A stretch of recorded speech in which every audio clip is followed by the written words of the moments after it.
अभोक्ता, उसको लेप छेप लगने का सवाल ही नहीं। और फिर कर्म बंधन बनने का सवाल नहीं।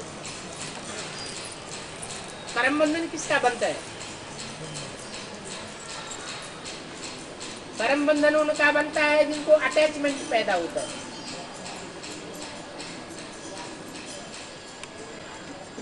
वही संहार का कार्य, वही हत्या करने का कार्य हत्यारे करते हैं,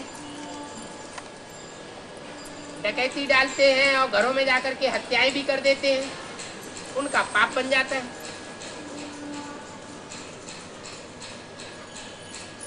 और वही हत्या एटॉमिक एनर्जी को विस्फोट करने वाले,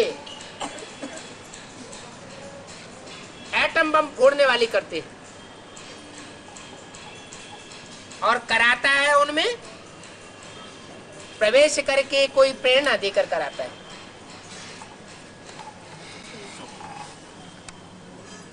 सारे संसार की हत्या करा देता है। गीता में लिखा है उसके ऊपर कोई पाप नहीं चढ़ता। क्यों पाप नहीं चढ़ता? क्योंकि अभोक्ता की स्टेज पर होकर के कराता है। कोई भी कर्मेंद्रिय से कोई कर्म किया जाए और मन उसमें लिम्पायमान न हो तो कोई कर्म बंधन नहीं बनता।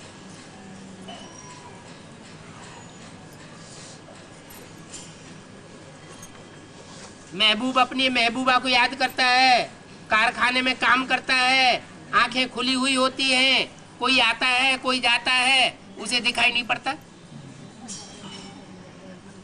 उसे अपनी महबूबा दिखाई पड़ती है। क्यों नहीं दिखाई पड़ता?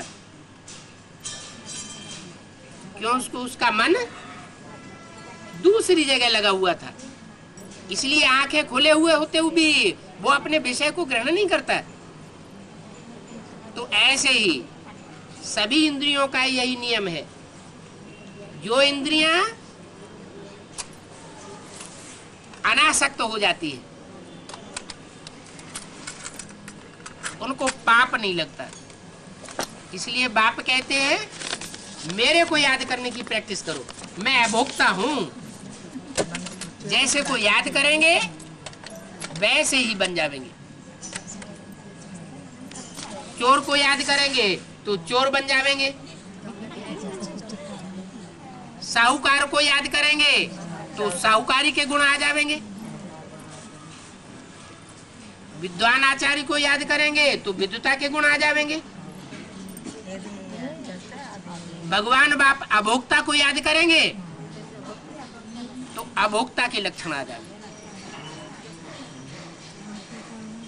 जन्म जन्मांतर भोगी बनते आए, अब एक जन्म कर्मेंद्रियों से कर्म करते हुए भी अभोगी बनने का अनुभव करना है। कर्म भी करना है और अभोक्ता भी बनना है। तो पाप कर्म सब नष्ट हो जाएंगे।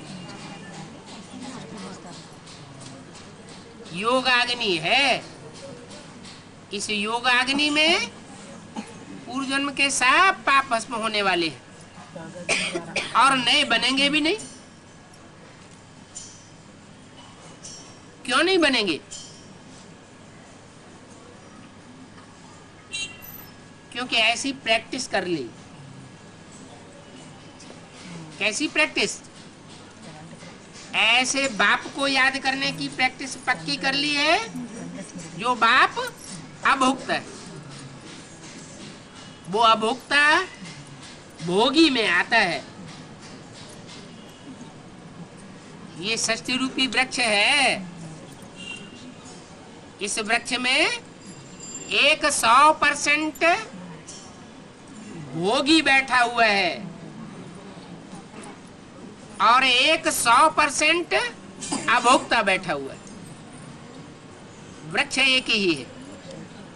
उस वृक्ष में बैठने वाला तनधारी एक ही है। और एक ही तन में अभोक्ता भी है और भोक्ता